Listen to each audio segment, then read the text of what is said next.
오늘 아침에 주신 하나님 말씀은 신약성경 베드로전서 4장 12절로 19절의 말씀입니다. 신약성경 베드로전서 4장 12절로 19절의 말씀입니다.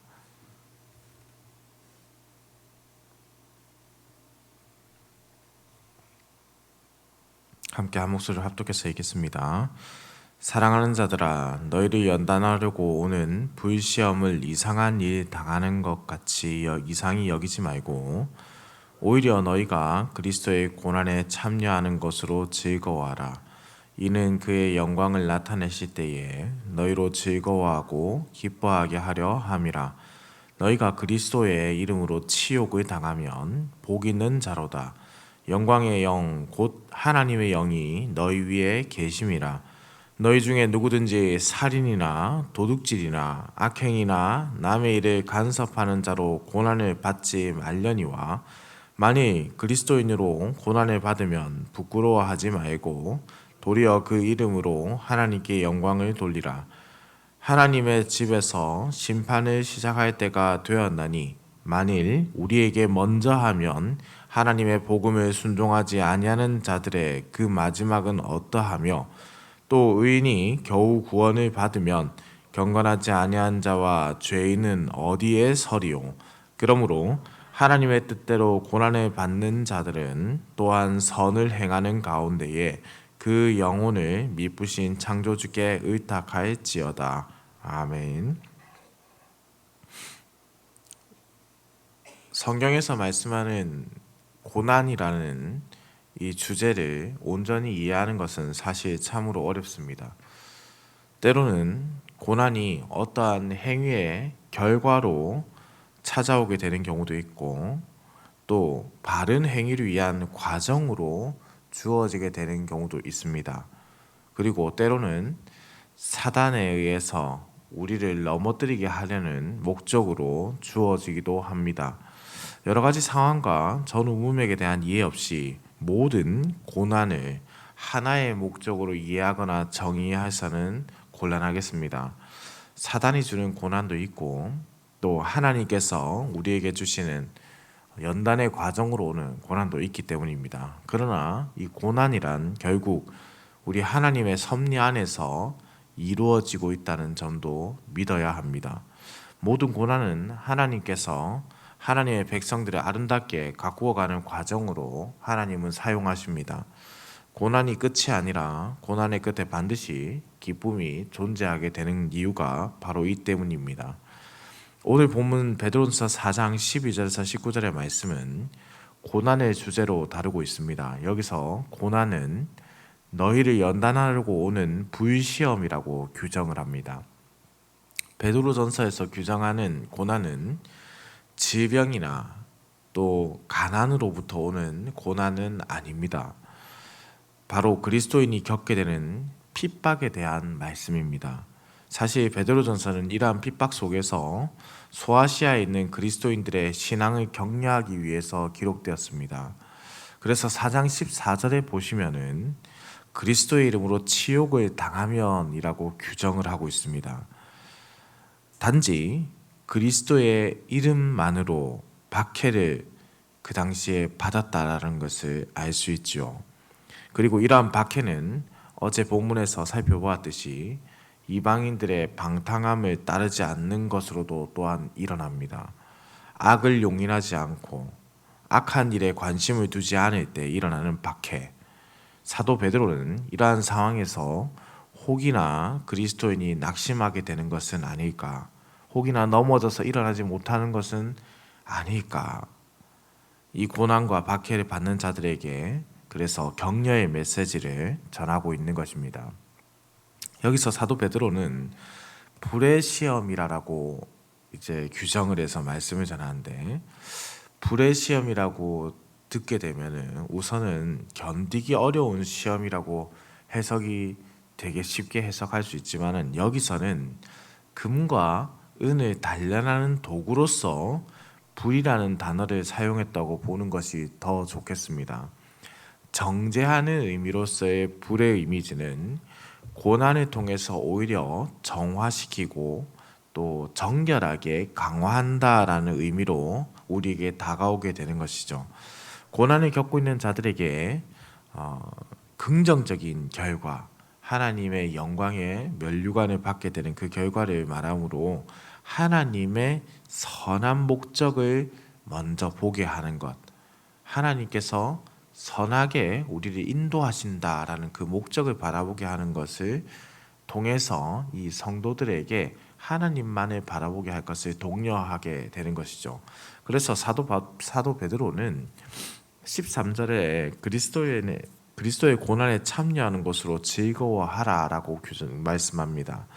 신학자 중에 한 사람은 이 부분을 주의하면서 여기에서 그리스도의 고난을 공유하는 것은 장차 그분의 필연적인 영광의 공유를 위한 확실한 길에 서 있는 것이다 라고 말했습니다. 무슨 말이냐면 우리가 그리스도의 고난에 참여하는 것, 그리스도의 고난을 공유한다는 것은 그리스도께서 죽으시고 부활하셨을 뿐만 아니라 그분의 전체적인 삶의 방식과 연합된다라는 것을 뜻합니다. 그분이 당했던 고난, 그것을 우리가 공유한다는 것이죠. 그러니까 이는 또한 의를 위해서 그분이 고난을 당하셨다라는 것을 포함하는 것이죠. 우리가 그 고난에 동참한다면 반드시 영광도, 그리스도께서 누렸던 영광도 우리가 공유하게 된다라고 해석을 합니다. 그리스도로 인한 고난을 기뻐하는 것은 반드시 그분이 재림하실 때 모른 척하지 않기 때문입니다. 장차 다가올 영광은 지금 우리가 겪고 있는 고난과 비교할 수 없습니다. 그래서 여기서 사용된 기뻐하는도다라는 단어, 아갈리아오라는 이 헬라어는 신약 성경에서 항상 깊은 영적인 기쁨이나 하나님 안에서와 그분이 행한 일에 대한 기쁨을 사용할 때, 정말 그 기쁨을 누릴 때만 사용하는 단어입니다. 이런 세속적인 기쁨, 그런 것과는 전혀 다른 매우 강렬하고도 온전하고도 영적인 충만한 상태, 그런 단어라는 것이죠. 그래서 우리가 단회적으로 일시적으로 누려지는 것이 아니라 영원하고도 풍성하게 누리는 기쁨이라고 할 수 있겠습니다. 14절은 이 말씀의 시제상 계속적인 의미가 강화되어 있습니다. 그러니 너희가 계속 그리스도의 이름으로 치욕을 당하면 복 있는 자로다. 영광의 영 곧 하나님의 영이 너희 위에 계심이라 라고 해석이 됩니다. 결국 고난으로 인해서 그리스도를 떠나게 되어서는 안 된다라는 것이죠. 지속적인 고난은 지속적인 연단을 가져오고 지속적으로 고난 가운데서 하나님의 영은 결코 우리를 외면하지 않으시고 함께 하신다라는 점을 강조합니다. 그리고 하나님의 함께 하심은 미래적인 것이 아니라 현재 우리가 누리는 복이라는 것이죠. 단회적으로 전에 한번 내가 고난을 받았으니 영광을 받겠다라고 해석해서는 안 되고 미래에만 있을 복으로도 해석해서는 안 된다는 뜻입니다. 우리가 마지막 날까지 그리스도의 고난에 참여하는 존재가 되었으니 지속적인 고난 중에서도 기뻐할 수 있는 자가 된 것은 하나님이 지금도 여전히 우리와 함께 하시기 때문에, 어쩌면 그래서 하나님은 우리에게 늘 좋은 것과 선한 것과 아름다운 것을 주시기 때문에 이 또한 하나님이 날 사랑하셔서 주시는 것이기 때문에 그것을 기쁨으로 받을 수 있다라는 것이죠. 그러니 고난을 우리가 당할 때에, 그리스도의 이름으로 고난 당할 때에 우리는 그 고난을 부끄러워하지 말아야 합니다. 그리스도인이 당하는 고난을 두고 하나님이 살아계시다면 왜 이런 고난을 받아야 하는가라며 비난하는 자들이 있을지라도 우리가 고난을 부끄러워해서는 안 된다는 것이죠. 그리스도로 인한 고난을 부끄러워한다는 것은 곧 그리스도를 부끄러워하는 것이기 때문입니다. 살인이나 도둑질이나 악행이나 남의 일에 쓸데없이 참견하여서 문제를 일으키는 자로서의 고난이 아니라 그리스도로 말미암는 고난은 결코 부끄러운 고난이 아니다라는 것을 우리에게 알려주죠. 자신이 저지른 죄로 인해서 자신이 저지른 악행으로 인해서 오는 그것으로 인한 부끄러움, 그것으로 인해서 찾아오는 고난으로 인한 부끄러움이 아니라 오직 그리스도의 이름으로 받는 고난이라면 부끄러움 없이 기쁨으로 받아야 한다는 뜻입니다. 부끄러워하는 대신 그리스도인들은 도리어 그 부끄러움이 아니라 하나님께 영광을 돌려야 한다라고 사도 베드로가 전하고 있습니다. 하나님께서 심판하실 때에 이 복음에 순종하지 않는 자들의 말로는 명확하다고 할 수 있겠지요. 그때는 정죄의 불이 아니라 심판의 불로서 그들을 태우실 것입니다. 사랑하는 성도님들, 사도 베드로는 고난을 받고 있는 이 성도들에게 그 고난의 고통 가운데, 박해 가운데서 무엇을 해야 할지를 알려줍니다. 그들은 선을 행하여야 하고 삶 속에서 도덕적으로 정결함을 유지해야 합니다. 그들의 고난은 하나님의 섭리 안에 있기 때문에 하나님의 뜻 안에서 살아내려는 그 결과를 추구해야 합니다. 때로는 이것이 우리의 삶에서 쉽게 말할 수는 있으나 우리가 이 현실을 겪을 때면은 참 가혹하게 느껴질 때도 있습니다. 그러나 한번 곰곰이 생각해 보시기 바랍니다. 이보다 나은 위로가 또 있을까요? 하나님의 선하시고 완전하신 뜻 안에서 이루어지는 고난, 강렬하고 오랜 시간 지속되는 고난은 그렇다고 할지라도 반드시 끝이 있습니다. 그 끝은 우리의 유일하신 왕이시며 창조주이신 하나님에 의해 정해져 있는 고난입니다. 그렇다면 고난 가운데 우리가 해야 할 일은 명확하게 하나님을 더욱 신뢰하는 것이죠. 우리는 이 고난이 언제 끝날지, 우리는 이 고난이 언제 나에게 닥쳐올지, 우리는 그리스도로 인해 받는 핍박을 언제 벗어날 수 있을지 알지 못하지만 하나님께서는 이미 아시고 그 끝이 정해져 있다는 것을 우리에게 알려주신다는 것은 그래서 우리에게 위로가 되는 것입니다. 이것은 가혹함이 아닌 완전함을 위한 그 결론을 위한 추구로서 나아가게 됩니다. 사랑하는 흥덕 강산교회 성도님들, 가정의 복음화를 위해서 싸우면서 고난당하시는 분들이 혹시 계십니까? 혹은 직장에서 복음으로 고난당하거나 믿는 자로서 살아가며 배척당하는 아픔을 겪고 계시는 분들이 계시는지요?